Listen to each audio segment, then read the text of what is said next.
Welcome to the review of the movie Coolie, acted by Rajinikanth. కూలి power హౌసే. ఆగరా review చెప్పొద్దా? Movie ఎలా ఉందో చెప్పు మరి. రివ్యూ చెప్పే ముందు ఈ సినిమాని మీరు ఎలా చూడాలంటే మూవీ ఎల్సీయూలో పార్ట్ కాదు అండ్ యూట్యూబ్లో చెప్పిన చెత్త థీరీస్ అని పక్కన పెట్టి చూస్తే బానే ఉంటుంది. అండ్ ఎస్పెషలీ ఇదొక సైఫై జానర్ కాదు.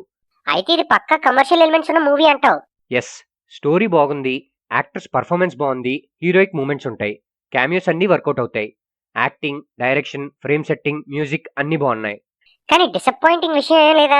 మూవీ ఎల్సీయూలో పార్ట్ కాదు. లాస్ట్లో ఏదైనా చిన్న సర్ప్రైజ్ ఉంటుందేమో అని వెయిట్ చేసి డిసప్పాయింట్ అవుతాం. కాబట్టి ఇది ఎల్సీయూలో పార్ట్ కాదని మెంటల్గా ఫిక్స్ అయ్యి వెళ్ళండి. ఉపేంద్ర ఎంట్రీ ఎదిరిపోయింది అంటున్నారు. మనకు కావాల్సిన హై మూమెంట్స్ అన్నీ అక్కడి నుంచే స్టార్ట్ అవుతాయి. అప్పటి వరకు ఇదొక స్టోరీ డ్రివెన్ మూవీయే. ఉపేంద్ర ఎంట్రీ నుంచి హీరోయిక్ మూమెంట్స్ అన్నీ ఉంటాయి. కానీ ఒకటే డిసప్పాయింట్మెంట్, ఫ్లాష్ బ్యాక్ ఎపిసోడ్స్ ఇంకొంచెం సేపు ఉంటే బాగుండు. ఓవరాల్గా మూవీ బాగుంది.